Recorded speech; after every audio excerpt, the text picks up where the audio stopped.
शीश बने का वो मऊरा सोहे, शीश बने का वो मऊरा सोहे, उसी मऊ का झलक बहुत दिन से बन सड़कों पे।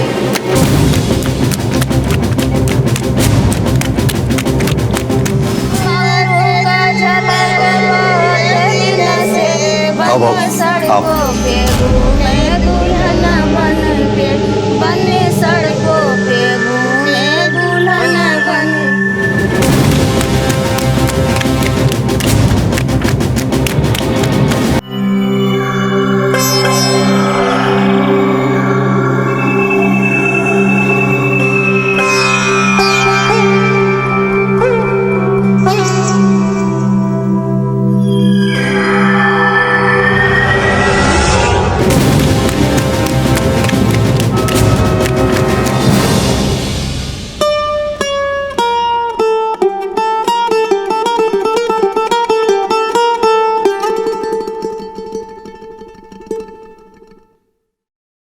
रश्मि,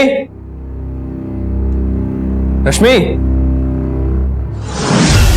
सब पापा, पापा, सब पापा, पापा।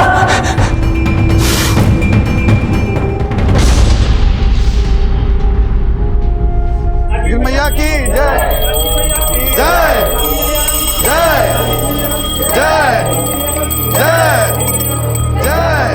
जय जयपुरी देवी, जयपुरी देवी, चमत्कार हो गया। ये देखिए, रश्मि बिटिया ने ससुराल में कदम रखते ही नागिन मैया का रूप धारण कर लिया। सोमनाथ बाबू, आपकी बिटिया साक्षात नागिन मैया के रूप में दर्शन दे रही है।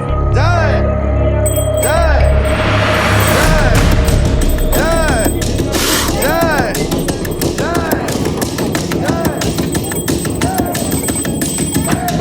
जय। सर इस तरफ आइए। सर ये देखिए, इस सांप को सब मेरी बीवी कह रहे हैं।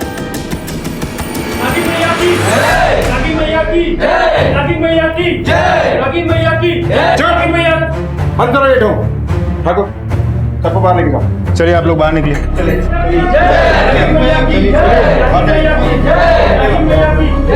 ये घर के मामले में तुझे इंस्पेक्टर साहब को बुलाने की क्या जरूरत थी? देख, अगर नागिन मैया को क्रोध आ गया ना तो श्राप दे देगी तुझे। पापा ये कोई नागिन मैया नहीं है, रश्मि नहीं है ये। अमर, तेरी पत्नी एक इच्छाधारी नागिन है। वो पहले भी अपना रूप बदल चुकी है और ये वही है। चल माफी मांग। बकवास बंद कीजिए।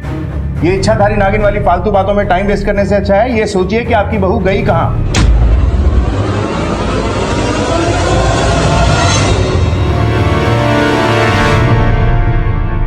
नमस्कार, आदाब। क्राइम पेट्रोल डायल 100 में आप सबका स्वागत है।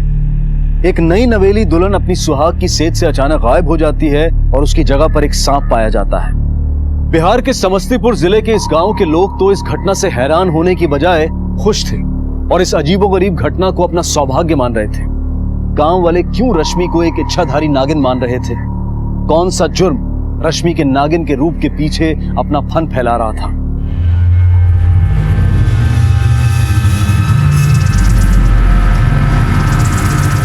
ये रहा साहब।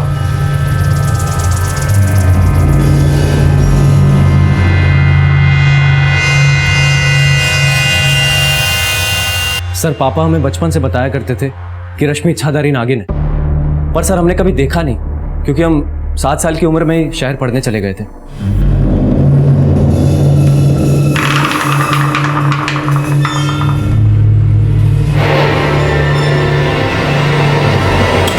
हमारी पोती इच्छाधारी नागिन है, मगर ये हमारी पोती नहीं है, क्योंकि हमारी पोती सिर्फ नाग पंचमी को ही नागिन का रूप लेती है।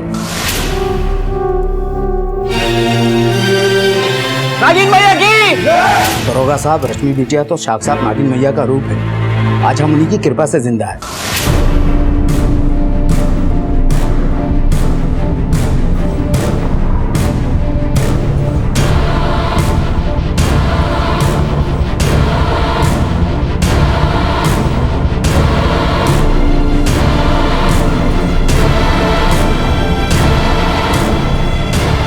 नागिन मैया की जय।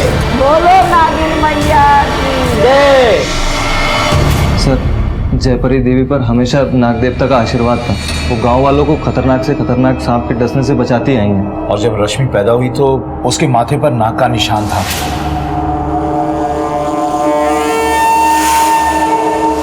तो सब लोग जान गए कि ये नाग देवता का आशीर्वाद है जयपरी देवी को। माई सही कह रहे हैं साहब, हमारी बिटिया नाग पंचमी को ही नागिन का रूप धरती है। दरोगा जी, रश्मि तो साक्षात देवी है। हमने तो उसे हर साल नागपंचमी के दिन नागिन मैया के रूप में बदलते देखा है।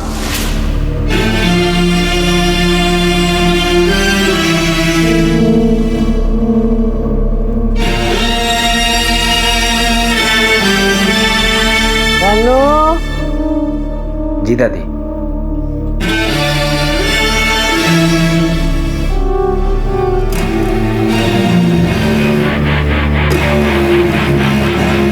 नागिन मैया की, नागिन मैया की, नागिन मैया की, नागिन मैया की, नागिन मैया की, नागिन मैया की। जब तुम जानते थे कि गांव वाले रश्मि को इच्छाधारी नागिन मानते हैं तो उससे शादी क्यों की?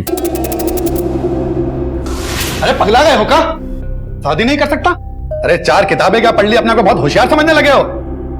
रश्मि बिटिया जो है ना, नागिन मैया है, नागिन मैया। लक्ष्मी जी खुद घर चल कर आना चाह रही हैं और तुम ठुकरा रहे हो उसे। पापा ये सब बकवास है, हम नहीं मानते इन सब चीजों में। थप्पड़ लगाएंगे तो लाइन पर आ जाओगे। सर अकेली औलाद हूं, माँ भी नहीं है जिसके आगे जिद कर अपनी बात मनवा लेता। फिर पापा का अच्छा खासा कारोबार है गांव में, उसे छोड़कर हम कहाँ जाते। इसलिए हमें पापा की बात माननी पड़ी।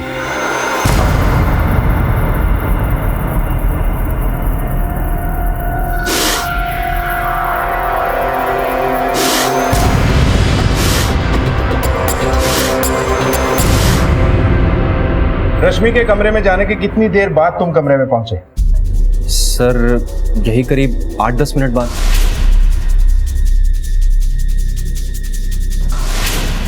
ठाकुर, इसका मतलब है ये सारा कांड 8-10 मिनट के अंदर ही हुआ है। अब हमें यह पता लगाना है कि रश्मि कहाँ है और साथ साथ ये भी पता लगाना है कि बिस्तर पे सांप किसने रखा था। अरे कहाँ ले जा रहे हो? कहाँ ले जा रहे हो नागिन मैया को? अरे हमने पैसे दिए उसके लिए। पैसे दिए मतलब?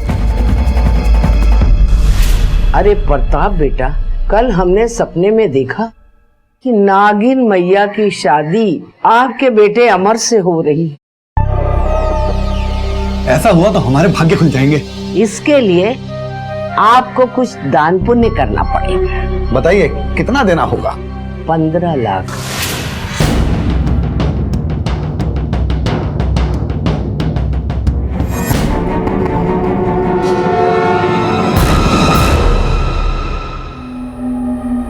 सोमनाथ, कहो भाई।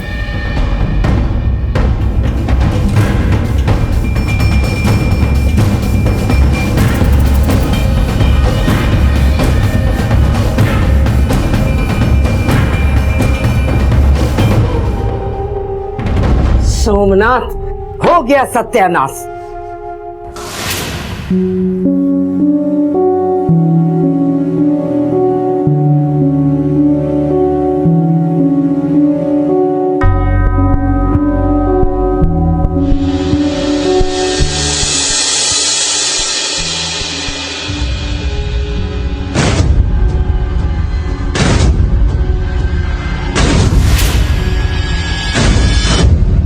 ठाकुर, पूरे घर की एक बार फिर से अच्छे से तलाशी लो। चल।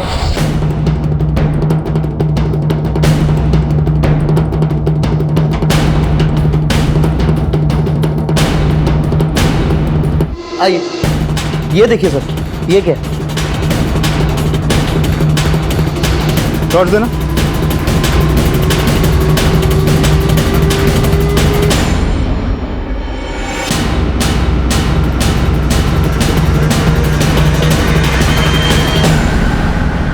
पैरों के निशान काफी बड़े हैं। रश्मि का नहीं हो सकता, आदमी का लगता है। लेकिन अगर रश्मि यहाँ से चल के गई होगी तो उसके पैरों के निशान क्यों नहीं है? क्योंकि ये जो कोई भी है वो बाहर से आया था और ये पैरों के निशान सिर्फ बाहर है, कमरे के अंदर नहीं। इसका मतलब है कि ये आदमी कमरे के अंदर नहीं गया, और अगर गया तो चप्पलें बाहर उतार के गया होगा। या फिर ये भी हो सकता है कि रश्मि अपनी मर्जी से बाहर आई और इसके साथ कहीं चली गई। ये देखो, जाने के पैरों के निशान है। ठाकुर, फॉरेंसिक टीम को बुलाओ और इन पैरों के निशान के सैंपल्स लेने के लिए बोलो, और सभी घर वालों के भी पैरों के निशान के सैंपल लो। पता करो कि रश्मि को किसी ने किसी अनजान आदमी के साथ कहीं जाते हुए देखा है क्या। Okay sir. सर मुझे तो ये सारा गेम जयप्री देवी के लगता है। पहले उसने रश्मि को इच्छाधारी नागिन बताकर पूरे गांव को बेवकूफ़ बनाती रही। फिर जब शादी की उम्र आई तब प्रताप के अंधविश्वास का फायदा उठाकर रश्मि के साथ अमर की शादी करवा दी और दान के नाम पे 15 लाख रुपए ऐट लिए और फिर रश्मि को भी भगा दिया वहां से। इस जयपरी देवी को और समझना होगा। ठाकुर, जयपरी देवी के घर के सर्च वारंट निकलवाओ और कॉल रिकॉर्ड से। सब दरोगा जी, हम दोबारा कह रहे हैं आपसे, वो नागिन हमारी पोती रश्मि नहीं हो सकती है। हेलो, ओके, ठीक है, जाओ। आपकी पोती तो इच्छाधारी नागिन है।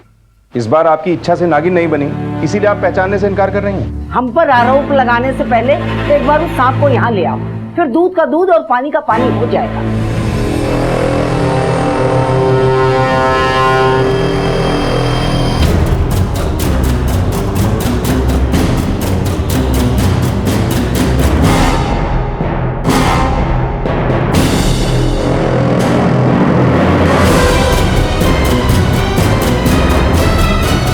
दरोगा जी, ये हमारी पोती रश्मि नहीं है। क्यों?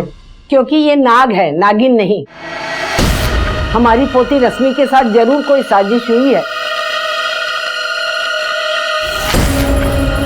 सर, पूरा घर छान मारा पर रश्मि नहीं मिली।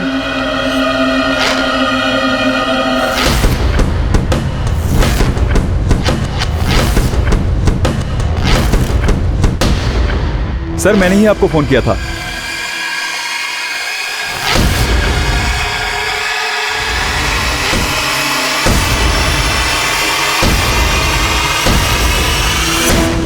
दरोगा जी, ये जरूर रश्मि के ससुर प्रताप की करतूत है। उसने 15 लाख हमको दे के करोड़ों का फायदा उठाने के लिए रश्मि का सौदा कहीं और कर दिया होगा। लालच तो आपको भी था जयपरी देवी। आपने प्रताप से पैसे ऐंठे। रश्मि को आप भी भगा सकती हैं और पैसे के लालच में। जो भी है सच सच बता दीजिए, वरना हमारे पास तरीके और भी हैं सच उगलवाने के।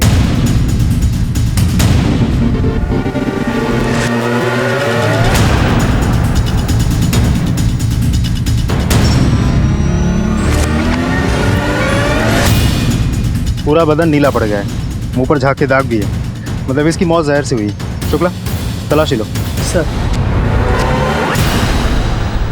हम हमारी बेटी रश्मि को न तो कहीं छुपाए न तो गायब किए। वो हमारी इकलौती औलाद है। हम भला उसके साथ ऐसा क्यों करेंगे? कृपा करके हमारी बेटी को ढूंढने की तरफ हमारी बेटी को ढूंढ। सर, झाड़ियों में पोटली मिली है और ये चूड़ियां। सर, ये कुछ कैश मिला और ये आधार कार्ड है सर। गणेश कुमार।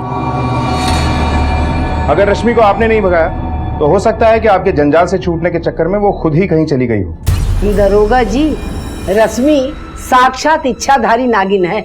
उसने अपनी मर्जी से अमर से शादी की है और प्रताप ने अपनी मर्जी से 15 लाख रुपए दिए।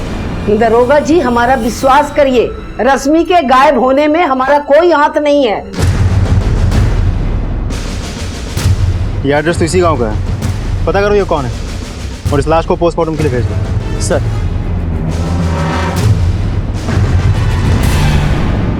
पुलिस अब तक रश्मि के गायब होने को अंधविश्वास की आड़ में एक ठगी का मामला मान रही थी, लेकिन कुछ घंटों बाद जब गांव के बाहर पुलिस को एक लाश मिली तो इस कहानी में एक नया मोड़ आ गया। नए सवाल उठ खड़े हुए।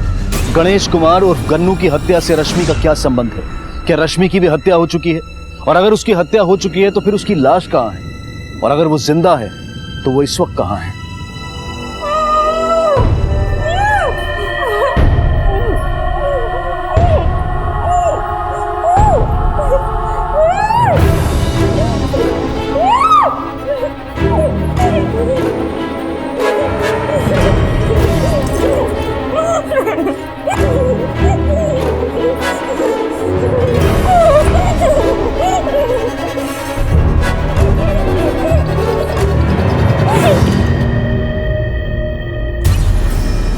साहब, ये तो रश्मि की पोटली है जो वो शादी के समय साथ लेके गई थी। ये बताइए कि ये कौन है?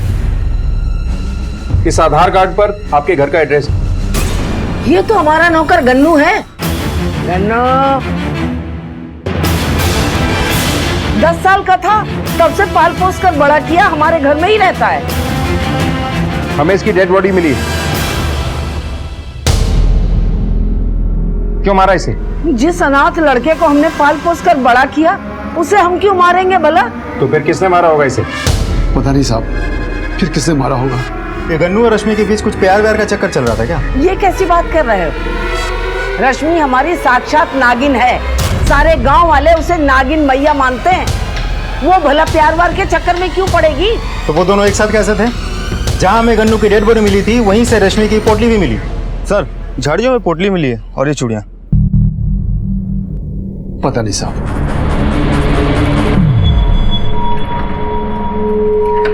पापा, ये आप क्या कर रहे हैं? जब तक नागिन मैया घर वापस नहीं आ जाती तुम इस कमरे में कदम नहीं रख सकते। लेकिन पापा, आपको कैसे पता कि वो वापस आएगी? सर, हमने जयपुरी के कॉल रिकॉर्ड चेक कर लिया, कुछ भी खास हाथ नहीं लगा।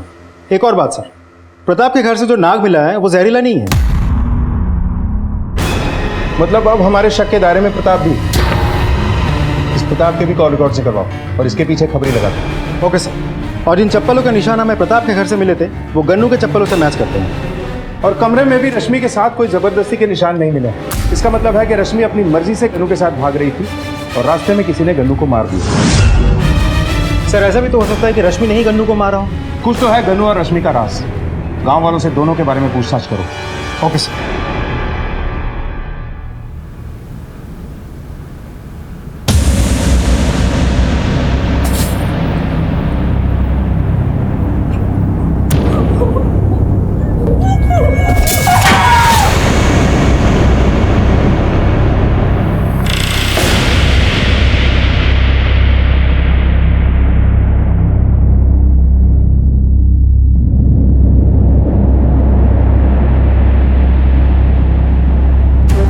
रश्मि और गन्नू के राज को खंगालने के लिए पुलिस ने गांव वालों से पूछताछ की, लेकिन कोई खास इंफॉर्मेशन हासिल नहीं हुई। इसलिए पुलिस ने घर वालों से जोर जबरदस्ती करके सच्चाई निकलवाने का फैसला किया।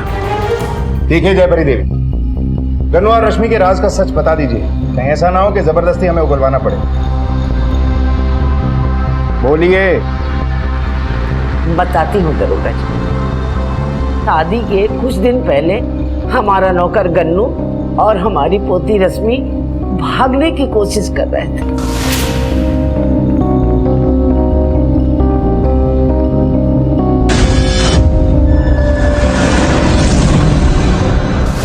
उस रात माई को पहली बार पता चला रश्मि और गन्नू एक दूसरे से बहुत प्यार करते हैं। सोमनाथ, बाल इसको। तेरी हिम्मत कैसे हुई मेरी पोती को भगाने की? दादी, गन्नू की कोई गलती नहीं है दादी, हमने कहा था दादी। जब तक तेरी शादी नहीं हो जाती ये यही रहेगा। दादी, हम गन्नू से प्यार करते हैं दादी, हम इससे शादी करना चाहते हैं और इस घर में नहीं रहना चाहते दादी। दादी, इसे छोड़ दो दादी। आप ही बताइए दरोगा जी, हम अपनी देवी की शादी एक नौकर से कैसे कर देते जिसके माँ बाप को और जात पात का अता पता नहीं था? हमने रश्मि को समझाया था, तू देवी है रश्मि, सारा गांव तुझे पूछता है। तू गन्नू से शादी करेगी तो क्या इज्जत रहेगी हमारी और तेरे पिताजी की? अगर तू शादी करना चाहती है हम करवाएंगे तेरी शादी ऐसी जगह जिसके तू लायक है। और शायद वो इतनी आसानी से नहीं मानी, इसलिए पैसे के लालच में आपने जबरदस्ती उसकी शादी पक्की कर दी। लेकिन आपको डर था कि कहीं वो भाग ना जाए, इसलिए विदाई के बाद उस पर नजर रखी और मौका पाकर उसे पकड़ लिया। गन्नू को सांप से कटवा के मरवा दिया और रश्मि को कहीं छुपा दिया। नहीं नहीं साहब, हमने ऐसा कुछ नहीं किया। हमने तो रश्मि को समझाया था और वो शादी के लिए मान भी गई थी, लेकिन अभी कहाँ है हमें नहीं पता। दोहरा व्यक्तित्व दोहरी जिंदगी अपराध के लिए एक उपजाऊ जमीन की तरह से।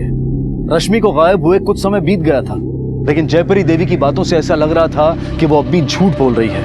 वो अब भी रश्मि के इच्छाधारी नागिन रूप का आडंबर बनाए हुए थी। लेकिन क्यों? कहते हैं जब 100 झूठ भी एक झूठ को छुपाने के लिए कम पड़ जाते हैं तो अपराध की अगली पहल होती है कत्ल। कहीं यहां भी ऐसा कुछ तो नहीं?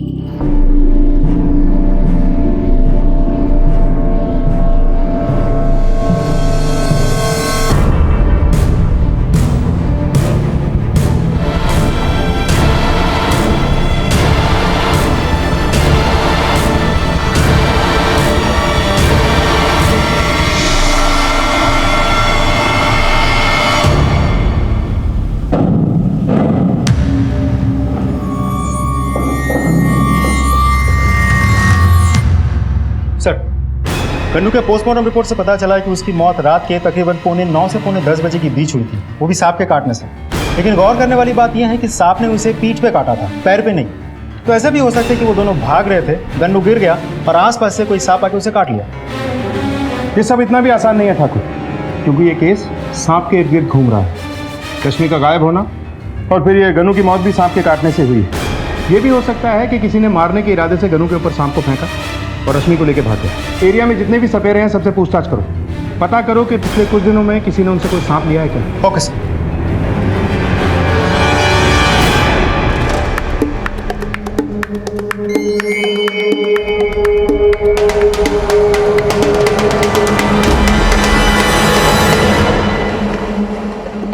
पापा, ये इतना पैसा जल्दी लेकर आप कहाँ जा रहे हैं? अपनी कुंडली ठीक करवाने। सर, कहाँ हम रश्मि से तेरी शादी करवा कर काल सर पर योग्य लाना चाहते थे, और कहाँ तूने काल सर पर दोष दे दिया। अब निवारण तो करना होगा ना। तो जैसे नालायक बेटे से तो उम्मीद लगाना बेकार है। तूने पुलिस बुलाकर हमारी जिंदगी को स्वाहा कर दिया, स्वाहा।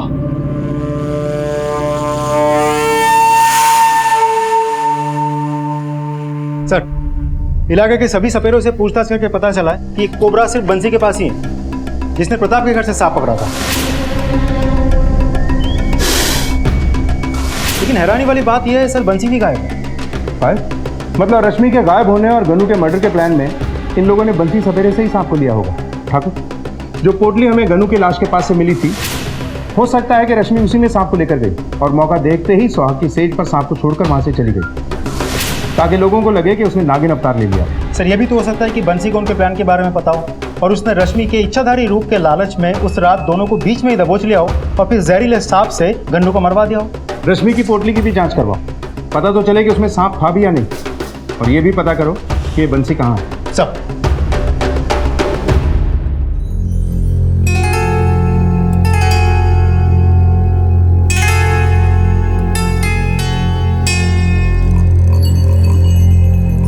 नागिन मैया की अनुपस्थिति में तुम्हारी कैसे कट रही है जयपरी देवी? तुमसे मतलब? कहीं ऐसा तो नहीं कि हमसे जलकर बदला लेने के लिए हमारी पोती को अगवा कर लिया हो? अगर ऐसा है दीनबंधु तो संभल जाओ। एक बार हमने दरोगा जी को तुम्हारा नाम दे दिया तो तुम्हारी सारी हेकड़ी निकल जाएगी। ये जो तुम तड़प रही हो ना जयपरी देवी, ये देखकर हमें बड़ी तृप्ति मिलती है। अब तुम्हारी पोती रश्मि तो है नहीं, तो तुम्हारे सारे भक्त अपने कष्ट निवारण के लिए हमारे पास ही तो आएंगे। एक बार हमारी रश्मि को आ जाने दो, फिर हमारी ताकत बढ़ जाएगी। हमारी शुभकामनाएं तुम्हारे साथ हैं जयपरी देवी।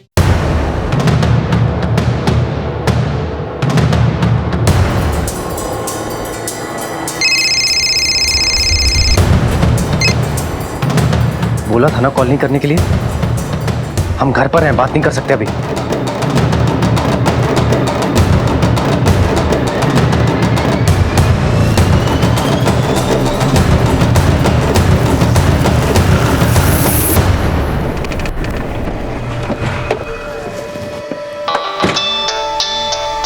साहब, जयपरी देवी और दीनबंधु की खबर है।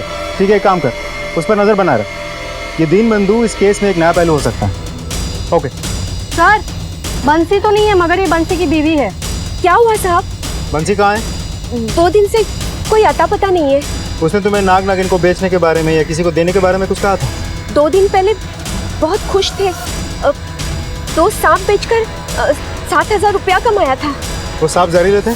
एक का दांत टूटा हुआ था, उसी से बंसी मेले में खेल दिखाता था, और दूसरा सांप जहरीला था साहब। ठीक है, जाओ। ये दीनबंधु और बंसी का कॉल रिकॉर्ड निकलवाओ। जी सर।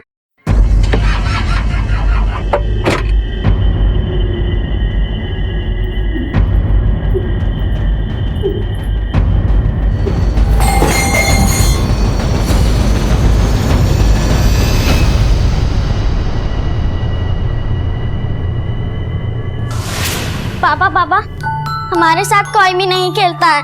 कोनो बात नहीं बेटा, हम है ना। अरे रश्मि, वो लोग तो इंसान हैं, वो तुम्हारे साथ खेलने के लायक भी नहीं है। तुम ना नागिन मैया हो, तुम अनमोल हो, तुम्हारा उन लोग से क्या मुकाबला। क्यों रे सोमनाथ, सही कह रहे हैं ना? हाँ माई।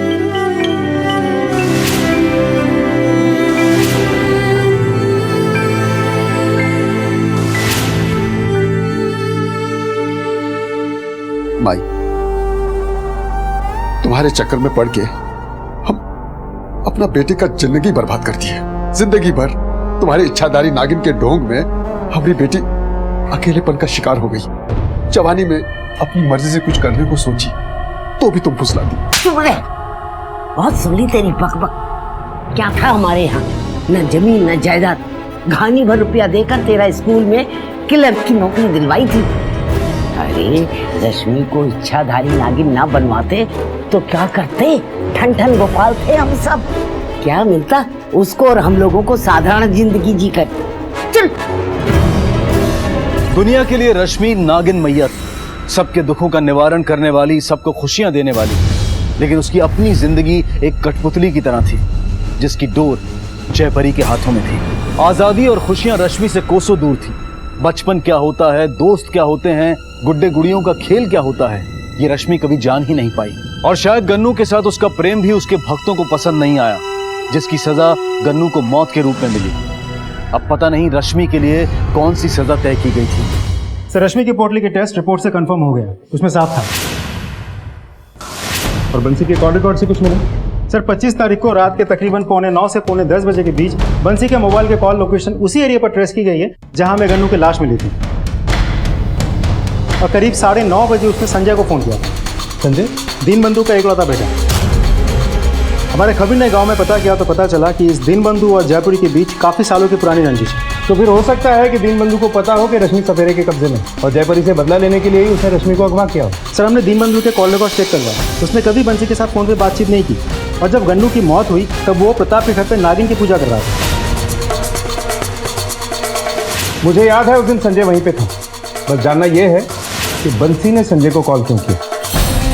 अरे सर, पता नहीं कितने लोग हमें फोन करते हैं मोबाइल खरीदने के लिए, रिचार्ज करवाने के लिए। अब सबका याद तो नहीं रख सकता ना सर। सबका नहीं, सिर्फ बंसी सपेरा के बारे में बता। 25 तारीख को क्यों फोन किया था तुझे? जवाब जितनी जल्दी देगा ना, हम तुझे उतना ही कम धोएंगे। चल बात। सर, उसका फोन आया था मुझे 25 तारीख को। उसका फोन गड़बड़ हो गया था तो बोल रहा था कि ठीक कराने कब आऊं, लेकिन सर उसके बाद आया ही नहीं वो। गन्नू के मर्डर के बारे में और रश्मि के गायब होने के बारे में क्या जानता है तू? साहब, जब रश्मि नागिन बनी थी तो मैं और बाबूजी उसके दर्शन के लिए उसके ससुराल गए थे। सर, इससे ज्यादा हमें कुछ नहीं पता सर। सर, मैं एक लाचार आदमी हूं, मैं किसी का क्या बिगाड़ सकता हूं?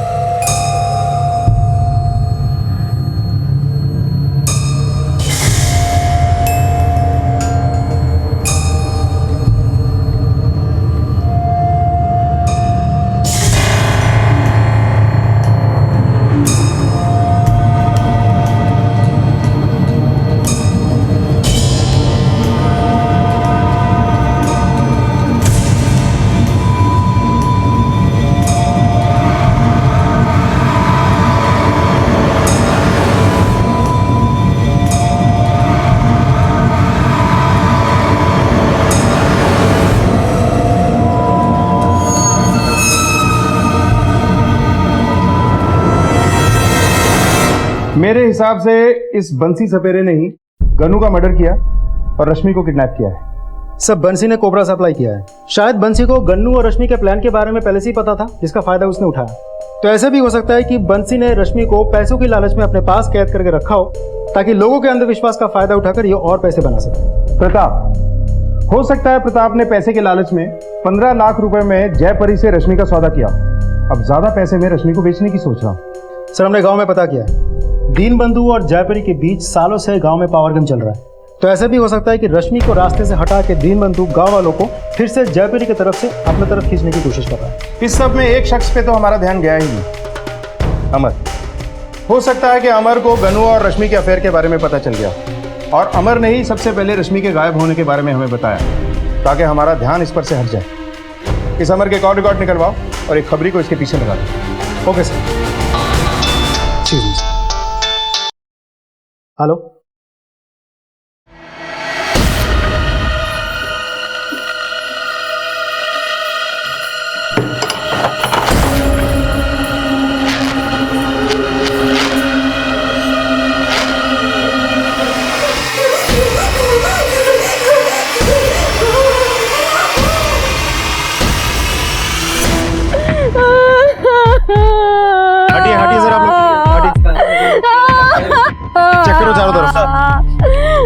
संभालिए।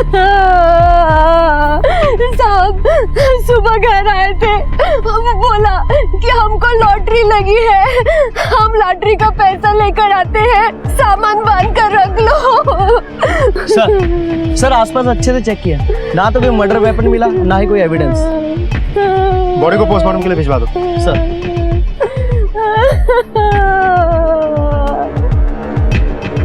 लॉटरी मतलब बंसी शायद किडनैपर या रश्मि को बेच के जो पैसे मिलने वाले थे उनके बारे में बात कर रहा हूँ। पॉसिबल है सर। हो ना हो, इस केस में बंसी भी इन्वॉल्व था, इसी वजह से उसका खून भी हुआ।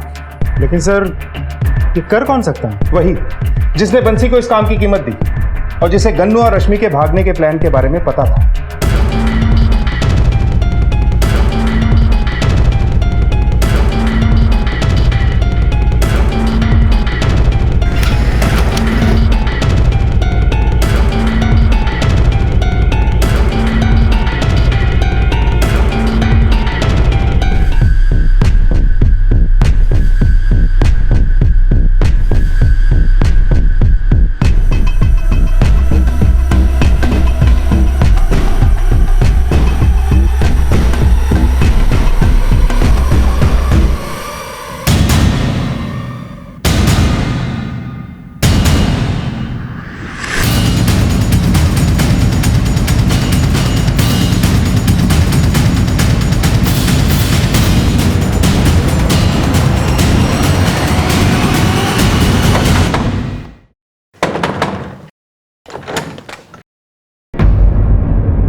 कौन है ये? सर ये जूली है, हमारी गर्लफ्रेंड। तेरी बीवी वहां लापता है और तू यहाँ दूसरी औरत के साथ। चल सर, चल सर। यह केस विचित्र नहीं पेचीदा बन गया था। रश्मि के दैविक जीवन में कुंडली मारकर लालची, मौका परस्त और धोखेबाज लोग भरे हुए थे, लेकिन इनमें से किसके लालच का शिकार हो गए थे गन्नू और रश्मि। गन्नू के कत्ल की परिस्थितियां और रश्मि का सुहाग की सेज से गायब हो जाना एक बात की ओर इशारा कर रहा था कि खून किसी करीबी ने किया था, पर सवाल यह था कि वो करीबी अपना कौन सा स्वाद सिद्ध करना चाहता था। सर सर सर देखिए, हमने कुछ नहीं किया है। हमने ना ही तो रश्मि को किडनैप किया है और ना ही गन्नू को मारा है। लेकिन जिसने रश्मि और गन्नू को भगाया था, हम उसे जानते हैं।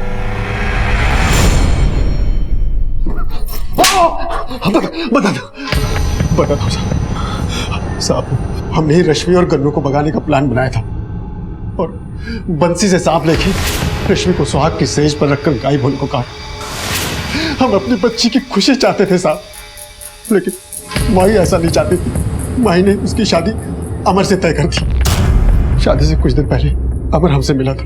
हमने सोमनाथ जी को बताया कि हम जूली से प्यार करते हैं और उसी से शादी करना चाहते हैं, लेकिन पापा इस शादी को मंजूरी नहीं देते क्योंकि जूली दूसरे धर्म की है। ये बात सुनकर सोमनाथ जी बहुत खुश हुए और बोले, देख अमर, न तुम्हारे पापा और ना ही हमारी माई तुम्हारे और रश्मि की दिल की बात को समझेंगे, इसलिए तुम अभी शादी कर लो। और जैसे ही रश्मि विदा होकर तुम्हारे घर पहुंचेगी, वो सांप छोड़कर गन्नू के साथ भाग जाएगी और सबको लगेगा रश्मि इच्छाधारी नागिन है। उसने नागिन का रूप लिया है और इसके चलते हमारी माई अपनी इज्जत बचाने के चक्कर में चुप रहेगी और तुम्हारे पापा नागिन को देखकर इस बात से गदगद रहेंगे कि अब उनके घर खूब लक्ष्मी आएगी। फिर तुम मौका देकर प्रताप जी से जूली के साथ शादी की बात करना। तुम जब इस पूरे प्लान के भागीदार थे तो पुलिस में रिपोर्ट क्यों लिखवाई?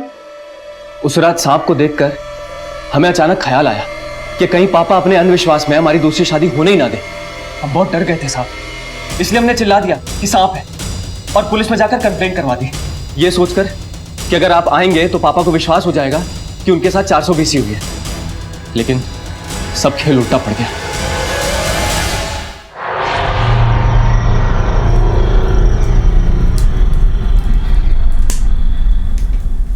25वीं सालगिरह मुबारक हो बेटे। आज के इस दिन का हमें सालों से इंतजार था। आज तेरा उद्धार होगा। और प्रताप बाबू, आज से हमारा एक नया रिश्ता शुरू होगा और जयपरी देवी का हमेशा हमेशा के लिए विध्वंस हो जाएगा। ये केस दिन ब दिन उलझता जा रहा है। कोई ना कोई ऐसा पहलू है जो हमारी आंखों के सामने तो है लेकिन हमें दिखाई नहीं दे रहा है। एक्सक्यूज मी, हेलो, क्या?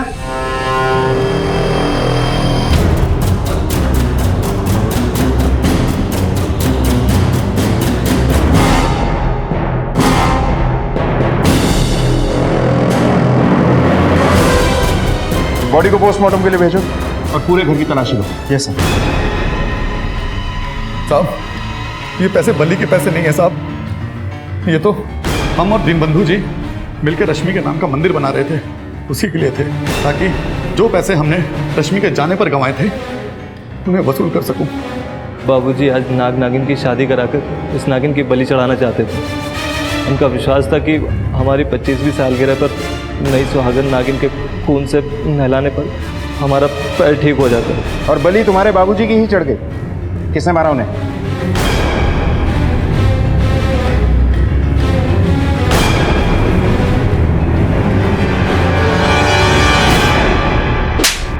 चुप क्यों? बोलो, किसने मारा तुम्हारे बाबूजी को? तुमने? बोलो।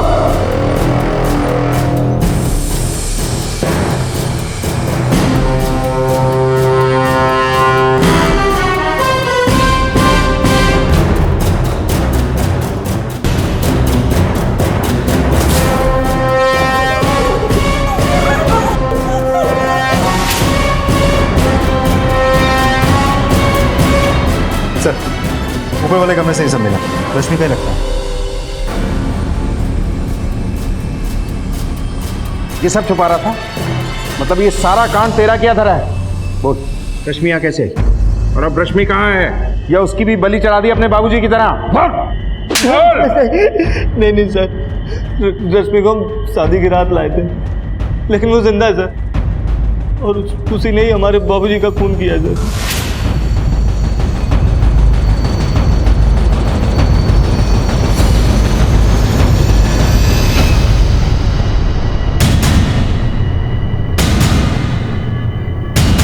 तुम यहाँ कैसे? कहाँ चले गए थे तुम? कहाँ चले गए थे?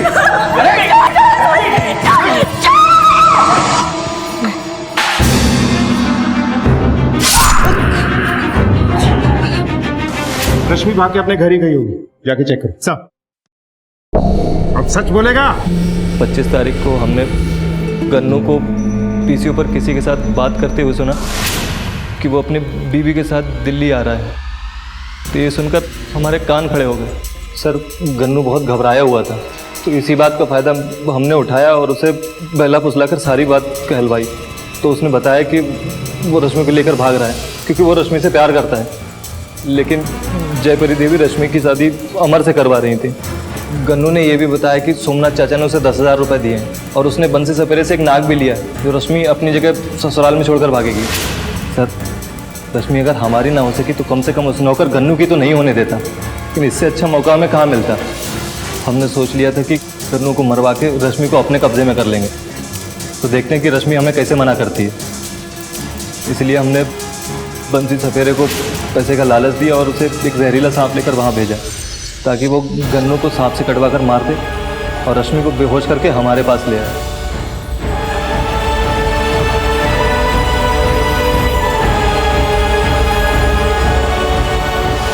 इसलिए उस रात बंसी ने हमें फ़ोन किया था ये बताने के लिए कि काम हो गया है।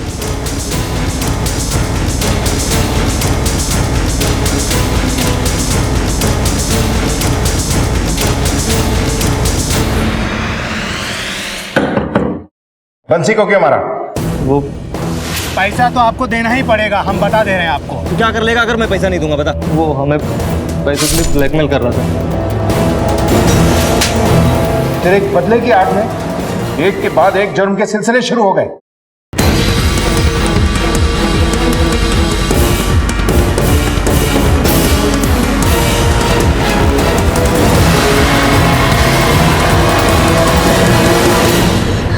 दादी,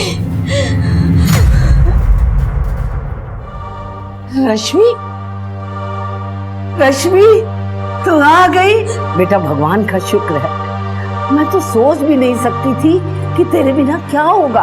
अब तू आ गई है, फिर से सब कुछ पहले जैसा हो जाएगा। और वो जो दीनबंधु है ना, बड़ा घमंड करता था, उसे दिखाऊंगी मैं।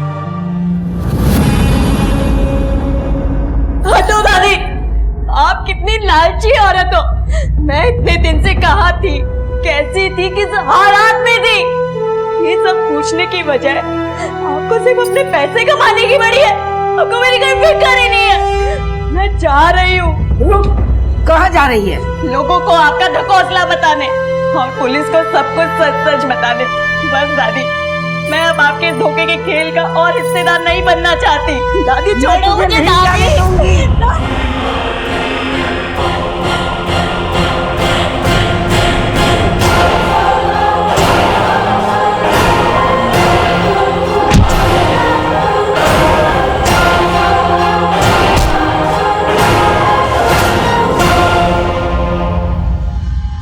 ले चलो इसे।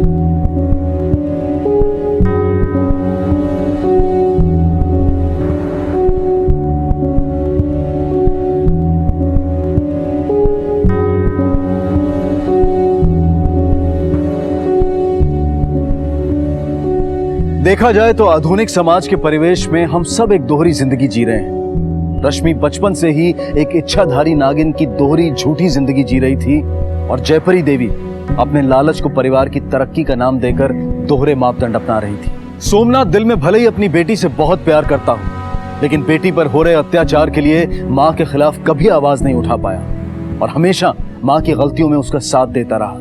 अंधविश्वास का चश्मा पहने गांव वाले नागिन मैया के आशीर्वाद से अपनी जिंदगी संवारना चाहते थे, लेकिन कोई ये नहीं देख पाया कि एक बच्ची से उसका बचपन छिन रहा था। कोई ये नहीं समझ पाया कि रश्मि की भी अपनी कुछ तकलीफें होंगी, कुछ दुख दर्द होंगे। सभी दोहरी जिंदगी और दोहरे मापदंड का शिकार थे और इसमें अपने लालच के सिवाय और किसी के लिए कोई जगह नहीं होती है। अगर हम वाकई में